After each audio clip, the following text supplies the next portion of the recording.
प्यारे बच्चों, नमस्कार। मैं मनीषा सक्सेना, सहायक अध्यापिका, राजकीय बालिका इंटर कॉलेज इंदिरा नगर, लखनऊ। बच्चों, आज हम कक्षा 10 के विषय विज्ञान में अध्याय 7 नियंत्रण एवं समन्वय का भाग 2 का अध्ययन करेंगे।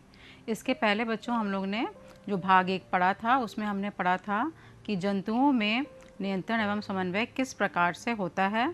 उसमें हमने तंत्रिका तंत्र, उसके विभिन्न भाग पढ़े थे, मस्तिष्क के विभिन्न भाग और उनके कार्यों का अध्ययन किया था। आज हम इसका भाग 2 पढ़ने जा रहे हैं। बच्चों, इसके जो प्रमुख शिक्षण बिंदु हैं जो हम इस भाग में पढ़ेंगे वो हैं: पहला, मेरुरज्जु की स्थिति एवं कार्य। मेरुरज्जु कहाँ स्थित है और इसका क्या कार्य होता है। दूसरा, प्रतिवर्ती क्रिया। प्रतिवर्ती क्रिया किस कारण से होती है और कहाँ इसको संपन्न किया जाता है। तीसरा है प्रतिवर्ती चाप। चौथा है जंतुओं में रासायनिक समन्वय। रासायनिक समन्वय किसके द्वारा किया जाता है और ये हमारे शरीर का किस प्रकार नियंत्रण एवं समन्वय में सहायता करता है। अंतःस्रावी ग्रंथियों के बारे में पढ़ेंगे हम और इनसे निकलने वाले हार्मोन्स और उन हार्मोन्स के क्या कार्य होते हैं। तो बच्चों, अब आपको क्लियर हो गया कि हम आज क्या पढ़ने जा रहे हैं। सबसे पहला है बच्चों मेरुरज्जु स्थिति एवं कार्य। बच्चों, मेरुरज्जु जो है, जब हमने आपको मस्तिष्क पढ़ाया था तो ये जो पश्च मस्तिष्क वाला हिस्सा है, जो सबसे नीचे वाला हिस्सा है, इससे ये एक लंबी बेलनाकार संरचना जुड़ी होती है। इसी को हम कहते हैं मेरुरज्जु। मेरुरज्जु बच्चों एक बेलनाकार संरचना है और ये कशेरुक दंड के अंदर स्थित होती है। जब मैंने आपको मस्तिष्क पढ़ाया था तब मैंने आपको बताया था कि मस्तिष्क एक बहुत कोमल अंग है और इसको सुरक्षित रखने के लिए हम क्रेनियम और सेरिब्रोस्पाइनल फ्लूइड का इस्तेमाल करते हैं। इसी तरीके से ये जो मेरुरज्जु है ये भी कशेरुक दंड के अंदर सुरक्षित रहती है, क्योंकि ये भी हमारे शरीर का बहुत महत्वपूर्ण अंग है और इसको सुरक्षित रहना अनिवार्य होता है। बच्चों, मेरुरज्जु से 31 जोड़ी मेरु तंत्रिकाएँ निकलती हैं जो पूरे शरीर में फैली रहती हैं और ये जाल जो है हमारे शरीर के विभिन्न अंगों तक पहुंचता है। अब हम आते हैं कि मेरुरज्जु के कार्य क्या हैं। बच्चों, मेरुरज्जु का पहला कार्य है आपका संवेगों का संवहन करना। संवेगों का संवहन मतलब जो उद्दीपन है आपका, उद्दीपन से क्या निकलते हैं बच्चों? संवेग उत्पन्न होते हैं और संवेग कहाँ जाते हैं? आपके मस्तिष्क में या मेरुरज्जु में।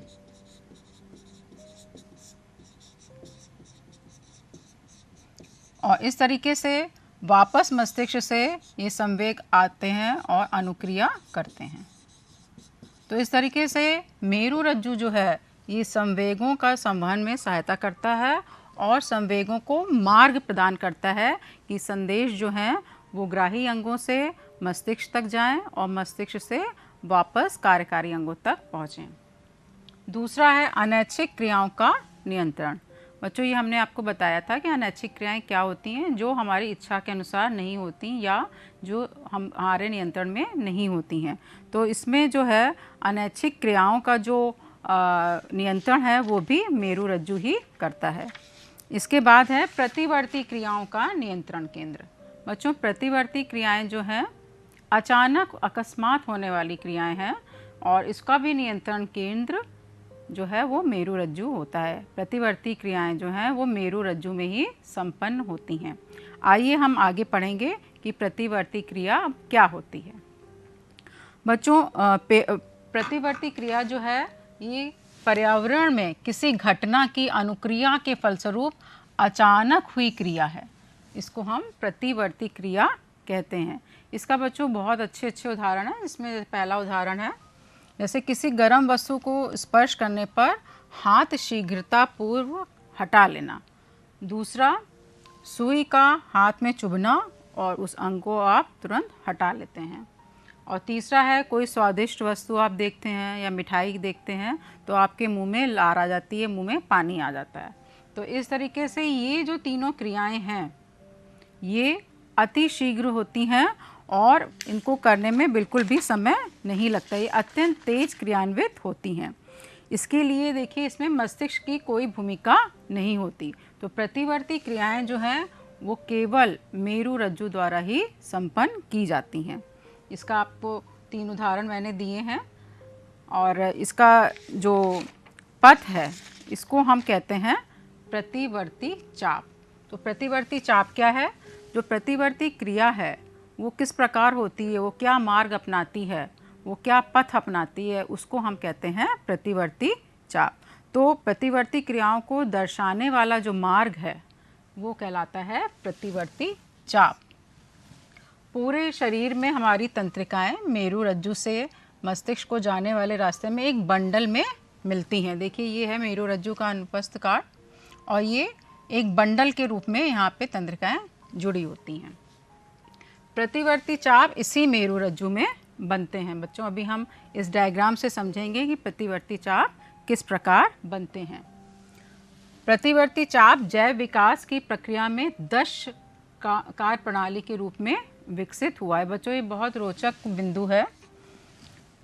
ऐसा माना गया कि पहले मस्तिष्क या तंत्रिका कोशिकाएं जो हैं बहुत अधिक विकसित नहीं थीं और हमें ऐसा कुछ उपाय चाहिए था, कुछ ऐसा विकल्प चाहिए था कि जो संदेश हैं वो हमारे पास तुरंत पहुंच जाएं, जिसमें बिल्कुल भी समय ना लगे।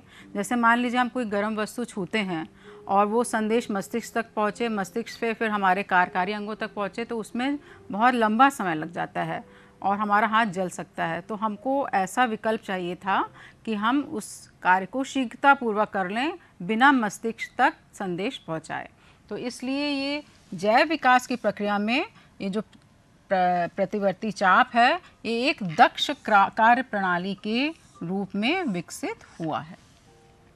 बच्चों अब इस चित्र को हम देखेंगे। देखिए यहाँ पे प्रतिवर्ती चाप का चित्र है।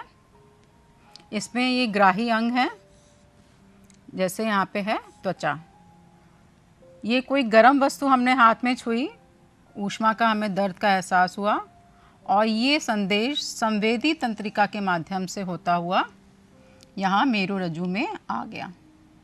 मेरु रज्जु से ये तंत्रिका कोशिका से होता हुआ प्रेरक तंत्रिका कोशिका की सहायता से कार्यकारी अंग जो भुजा में पेशी है उसमें आ गया और इसको संदेश मिला कि जो है आप हाथ को हटा लीजिए। तो इसमें देखिए मस्तिष्क का कोई भी कार्य नहीं है। ये जो बंडल बना, ये जो मार्ग बना प्रतिवर्ती क्रिया का, इसी को हम प्रतिवर्ती चाप कहते हैं। अब देखिए यहाँ पे इसको इस तरह से समझेंगे कि उद्दीपन से संवेदी अंग,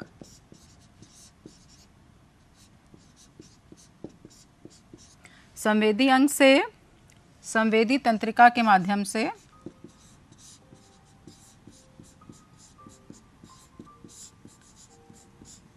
ये कहाँ पहुँचा? मेरु रज्जु में। मेरु रज्जु से प्रेरक तंत्रिका के द्वारा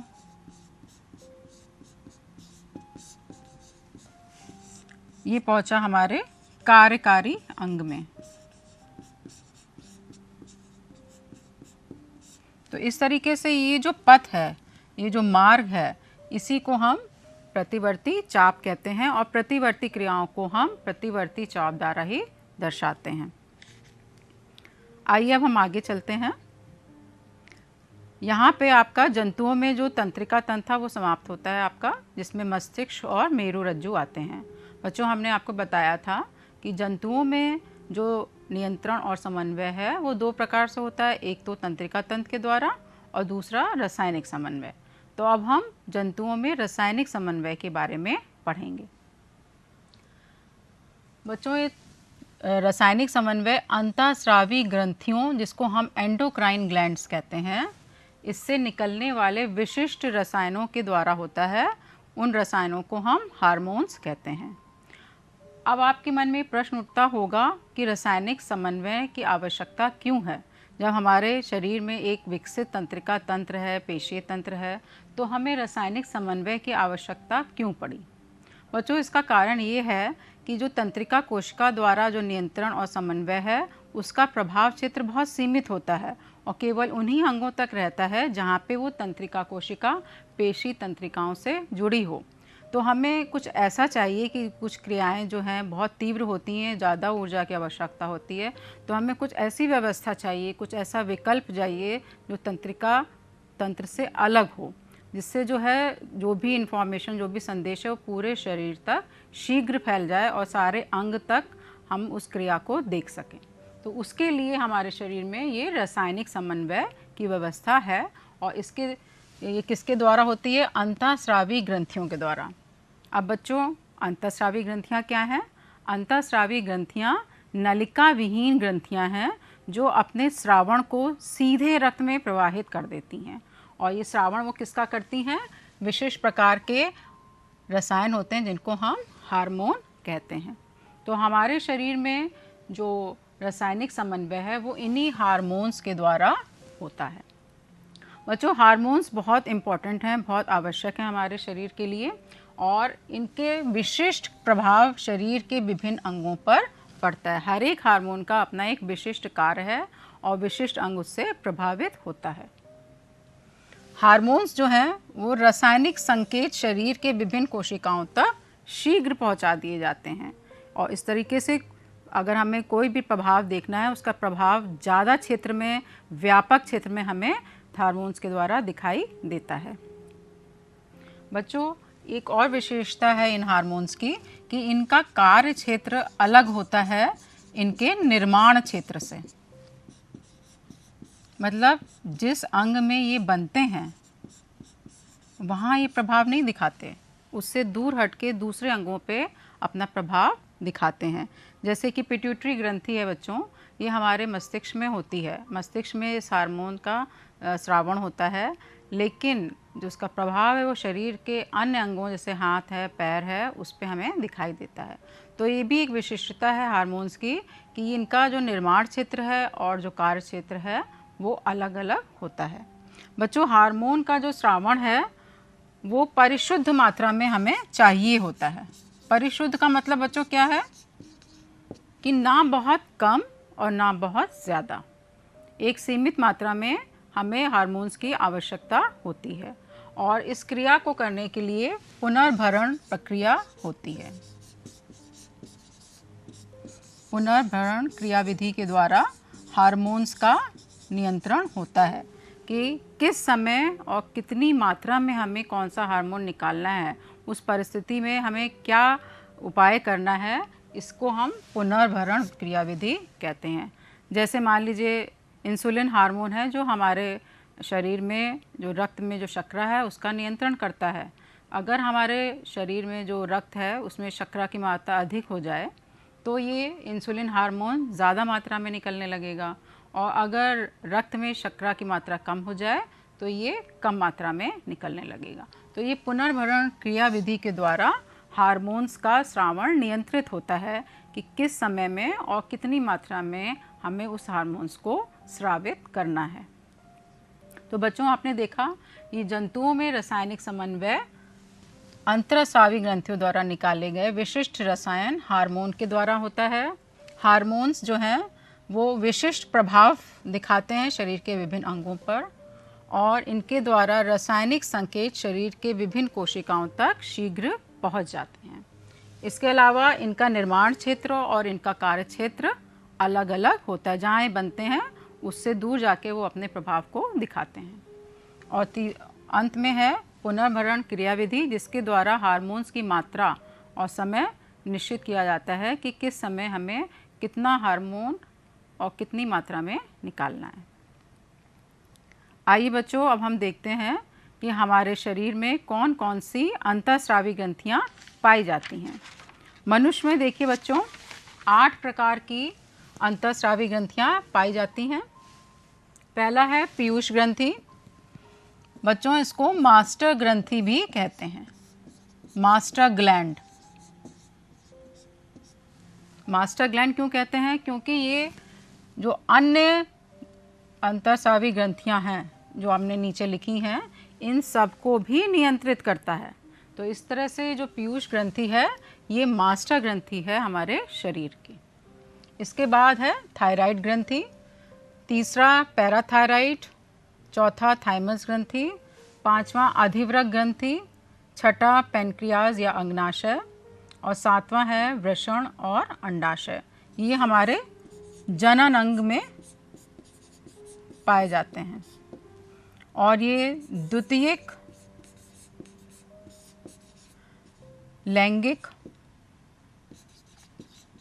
लक्षणों का नियंत्रण करते हैं। जैसे ये जो टेस्टिस है, इसमें टेस्टोस्टेरोन नामक हार्मोन निकलता है जो नर जनन अंगों के विकास का नियंत्रण करता है, और अंडाशय में एस्ट्रोजन नाम का हार्मोन निकलता है जो स्त्री में जो द्वितीयक लक्षण हैं लैंगिक, उनका नियंत्रण करता है। टेस्टिस में जो हार्मोन निकलता है वो लड़कों में जैसे दाढ़ी आना, आवाज़ भारी होना, ये सारे लक्षण नियंत्रित करता है। और अंडाशय में जो एस्ट्रोजन बनता है उसके द्वारा लड़कियों में स्तन और जो उसके विभिन्न प्रकार के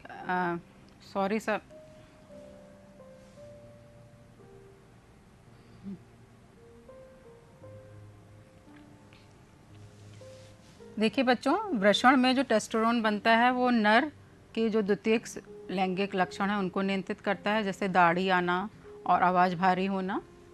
अंडाशय में जो एस्ट्रोजन है वो स्त्री के द्वितीयक लैंगिक लक्षणों को नियंत्रित करता है, जैसे आवाज़ पतली होना और स्तनों का विकास आदि। तो इस तरीके से हमने देखा कि अंतःस्रावी ग्रंथियां जो हैं शरीर में 8 पाई जाती हैं। अब इनकी देखिए हम लोकेशन देखते हैं कि कहाँ स्थित हैं। सबसे पहले देखिए पीयूष ग्रंथि, ये हमारे मस्तिष्क के पीछे के हिस्से या पश्च मस्तिष्क में स्थित होती है। इसके ऊपर हाइपोथैलेमस पाया जाता है। फिर गर्दन में परावटु, जिसको हम पैराथायराइड ग्रंथि कहते हैं, और आवटु ग्रंथि जिसको हम थायराइड ग्रंथि कहते हैं। फिर यहाँ पे नीचे की ओर गले में थाइमस ग्रंथि पाई जाती है। अधिवृक्क ग्रंथियाँ हमारे जो ये वृक्क हैं, किडनीज हैं, इसके ऊपर लगी होती हैं। और अग्नाशय जो है ये हमारे पाचन तंत्र का आपको पता है हिस्सा होता है। अग्नाशय बच्चों मिश्रित ग्रंथि है। मिश्रित ग्रंथि मतलब ये अंतःस्रावी भी है और बहिःस्रावी भी है, दोनों प्रकार के ग्रंथि इसको कहा जाता है। तो आपको समझ में आ गया होगा कि हमारे शरीर में जो अंतःस्रावी ग्रंथियां हैं वो कहाँ कहाँ स्थित होती हैं। बच्चों, अब हम जो हमारे शरीर में अंतःस्रावी ग्रंथियां पाई जाती हैं उनसे निकलने वाले हार्मोन्स और उनके कार्य के विषय में पढ़ेंगे। बच्चों, सबसे पहला जो ग्रंथि है जिसको हमें पढ़ना है वो है पीयूष ग्रंथि। पीयूष ग्रंथि को हम मास्टर ग्रंथि भी कहते हैं। अब क्यों कहते हैं ये हम देखेंगे जब हम इसके निकाले गए जो विभिन्न हार्मोन्स हैं उनके विषय में पढ़ेंगे। सबसे पहले है बच्चों इसमें सोमैटोट्रोपिक हार्मोन, इसको हम ग्रोथ हार्मोन भी कहते हैं या वृद्धि हार्मोन भी कहते हैं। ये जो है हमारी कोशिकाओं की वृद्धि में सहायक होता है। जब शरीर में ये जो वृद्धि हार्मोन है इसकी मात्रा बढ़ जाती है तो भीमकायता वाला रोग हो जाता है, और जब इसकी मात्रा कम हो जाती है तो बौनापन हमको प्रदर्शित होता है। अब दूसरा है इसमें थायराइड स्टिमुलेटिंग हार्मोन या TSH। TSH जो है वो थायराइड ग्रंथि के स्राव का नियंत्रण करता है। इस तरीके से ये दूसरा हार्मोन हो गया। तीसरा है इसमें एड्रेनोकॉर्टिकोट्रोपिक हार्मोन, जिसको हम ACTH शॉर्ट में कहते हैं। इसका कार्य क्या होता है बच्चों? एड्रीनल ग्रंथि के प्रांतस्थ भाग के स्राव का नियंत्रण। आगे हम पढ़ेंगे एड्रीनल ग्रंथि के बारे में, तो उससे जो स्राव निकलता है उसका नियंत्रण भी ये पिट्यूटरी ग्रंथि या पीयूष ग्रंथि से निकलने वाला हार्मोन ACTH करता है। इसके बाद चौथा है फॉलिकल स्टिमुलेटिंग हार्मोन या FSH। ये हमारे शरीर में जल संतुलन करता है। और पांचवा है एंटी ड्यूरेटिक हार्मोन ADH, जो ये भी जो है हमारे शरीर में जल संतुलन का कार्य करता है। इसके बाद ये जो छठा है ल्यूटिनाइजिंग हार्मोन, ये वृषण अंडाशय से निकलने वाले हार्मोन का नियंत्रण करता है। तो बच्चों इस तरीके से पीयूष ग्रंथि जो है ये इतने सारे हार्मोन्स जो दूसरे ग्रंथियों से निकलते हैं उनको भी नियंत्रित करती है, इसीलिए इसको मास्टर ग्रंथि कहते हैं। तो पीयूष ग्रंथि में बच्चों पहला है एसटीएच, दूसरा है टीएसएच, तीसरा है एसीटीएच, चौथा है फॉलिकल स्टिमुलेटिंग हार्मोन जो वृषण में शुक्राणु जनन अंडाशय में फॉलिकल वृद्धि करता है, anti diuretic hormone, luteinizing hormone जो वृषण और अंडाशय से निकलने वाले हार्मोन का नियंत्रण करता है। तो इस तरीके से पीयूष ग्रंथि जो है वो मास्टर ग्रंथि कहलाती है, क्योंकि ये शरीर में पाए जाने वाले अन्य ग्रंथियों से जो हार्मोन निकल रहे हैं उनको भी नियंत्रित करती है। दूसरा है बच्चों पीनियल ग्रंथि, ये भी हमारे मस्तिष्क में पाई जाती है और इससे मेलाटोनिन हार्मोन निकलता है जो सोने और जागने जैसे दिन नियमन क्रियाओं का नियंत्रण करता है। इसके बाद है अवटु ग्रंथि, जिसको हम थायराइड ग्लैंड भी कहते हैं। इससे थायरॉक्सिन नामक हार्मोन निकलता है और ये हमारे वृद्धि तथा उपापचय क्रियाओं का नियंत्रण करता है। जो हमारे शरीर में पोषक पदार्थ हैं, कार्बोहाइड्रेट, प्रोटीन, वसा, इन सब का उपापचय करता है और वृद्धि को संतुलित करता है।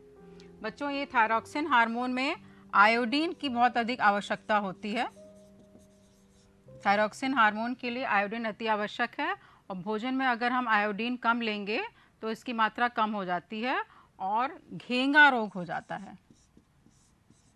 आपने देखा होगा कि गला जो है बहुत सूज जाता है, तो उसको कहते हैं हम घेंगा रोग। इसके बाद है परावटु ग्रंथि या पैराथायराइड ग्लैंड। इसमें से बच्चों दो हार्मोन निकलते हैं, पैराथायराइड हार्मोन और कैल्सिटोनिन हार्मोन। ये दोनों हार्मोन रुधिर में कैल्शियम की आपूर्ति का नियंत्रण करते हैं। कैल्शियम कब कम होगा और कब ज़्यादा होगा, इस चीज़ का नियंत्रण ये दोनों हार्मोन करते हैं। अगला है बच्चों थाइमस ग्रंथि, ये हमारे हृदय के पास पाई जाती है और उसमें से कौन सा हार्मोन निकलता है? Thymosin hormone. बच्चों ये थाइमोसिन हार्मोन बहुत इम्पॉर्टेंट हमारे लिए, क्योंकि ये हमारे शरीर की रोग प्रतिरोधक क्षमता को उसका विकास करता है। आपको मालूम है रोग प्रतिरोधक क्षमता क्या होती है?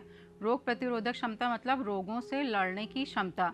जब कोई भी विभिन्न प्रकार के जो जीवाणु हैं या विषाणु हमारे शरीर पर आक्रमण करते हैं तो हमारा शरीर उनसे लड़ने के लिए शरीर अपना तैयार होता है। और रक्त में अनेक प्रकार के टी लिम्फोसाइट्स निकलते हैं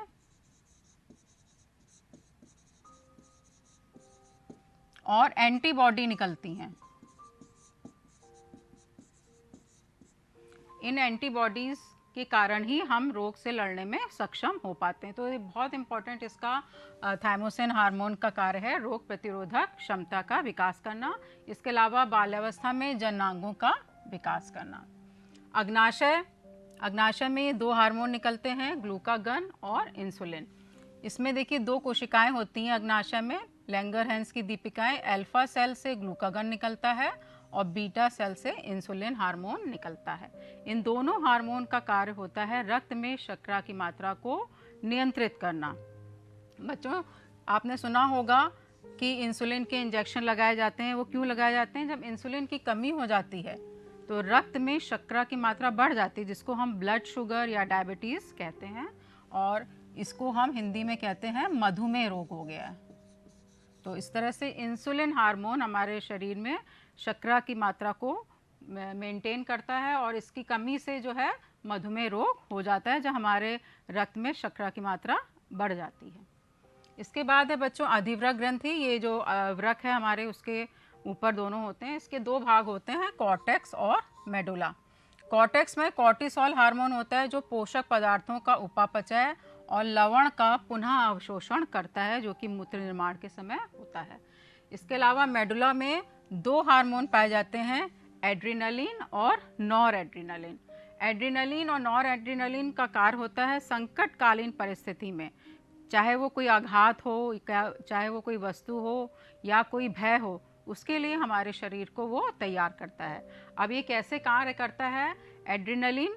इसमें देखिए जब एड्रिनलिन हमारे रक्त में मिलता है तो हमारे हृदय की धड़कन बढ़ जाती है, रक्त प्रवाह बढ़ जाता है, रक्त में ग्लूकोज की मात्रा और ऑक्सीजन की मात्रा बढ़ जाती है और इस प्रकार हमारा शरीर जो है श्वसन दर बढ़ा लेता है, पेशियों में जो है ऑक्सीजन की मात्रा अधिक हो जाती है। इसके अलावा जो पाचन तंत्र और त्वचा है वहाँ पे रक्त संचरण कम हो जाता है। तो इस तरह पूरा हमारा शरीर किसी भी संकट से निपटने के लिए अपने को तैयार कर लेता है। तो इस तरीके से अधिवृक्क ग्रंथि को हम संकट मोचक, जो एड्रेनलिन हार्मोन है उसको संकट मोचक हार्मोन भी कहते हैं, या इसको हम फाइट एंड फ्लाइट हार्मोन भी कहते हैं, क्योंकि ये संकट के समय हमारी रक्षा करता है।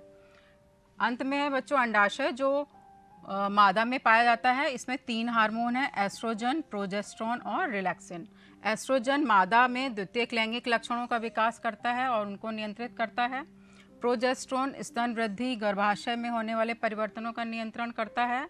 रिलैक्सिन हार्मोन प्रसव के समय होने वाले परिवर्तन का नियंत्रण करता है। अंत में है वृषण, जो कि नर में पाया जाता है। इसमें टेस्टोस्टेरोन हार्मोन होते हैं जो कि नर में द्वितीयक लैंगिक लक्षणों का विकास एवं नियंत्रण करते हैं। तो इस तरीके से आपने देखा बच्चों कि हमारे जो शरीर में अंतःस्रावी ग्रंथियां पाई जाती हैं उनसे विभिन्न प्रकार के हार्मोन निकलते हैं जो कि हमारे शरीर की विभिन्न क्रियाओं का नियंत्रण और समन्वय करते हैं। तो बच्चों आज हम लोगों ने पढ़ा कि मेरु रज्जु क्या है, प्रतिवर्ती क्रिया प्रतिवर्ती चाप क्या होता है, मनुष्य में पाई जाने वाली अंतःस्रावी ग्रंथियां कौन कौन सी हैं और उनसे निकलने वाले हार्मोन्स कौन से हैं तथा उनके कार्य क्या हैं। अब मैं आपको गृह कार्य दे रही हूँ जिसको आप अपनी कॉपी में अवश्य कर लीजिएगा। पहला प्रश्न है, प्रतिवर्ती क्रिया में मस्तिष्क की क्या भूमिका है। दूसरा, अनैच्छिक क्रियाएं तथा प्रतिवर्ती क्रियाएं किस प्रकार एक दूसरे से भिन्न हैं। तीसरा, जंतुओं में नियंत्रण एवं समन्वय के लिए तंत्रिका तथा हार्मोन विधि की तुलना कीजिए। प्रश्न चौथा है, मधुमेह रोगियों को इंसुलिन क्यों दिया जाता है। और पांचवा है, एड्रेनलिन के रुधिर में स्रावित होने पर क्या अनुक्रिया होती है, हमारा शरीर किस प्रकार उसको रिस्पॉन्स करता है, हमारे शरीर में क्या क्या परिवर्तन होते हैं। तो बच्चों ये बहुत इंपॉर्टेंट चैप्टर है। इसमें जो खासतौर से जो अंतःस्रावी ग्रंथियों वाला भाग है वो बहुत इंपॉर्टेंट है बोर्ड परीक्षा की भी दृष्टि से और अन्य प्रतियोगी परीक्षाओं की भी दृष्टि से। इसके बाद बच्चों ये दीक्षा ऐप है जो मानव संसाधन मंत्रालय द्वारा बनाया गया है। इसको आप गूगल प्ले स्टोर से डाउनलोड कर लीजिए। इसमें बहुत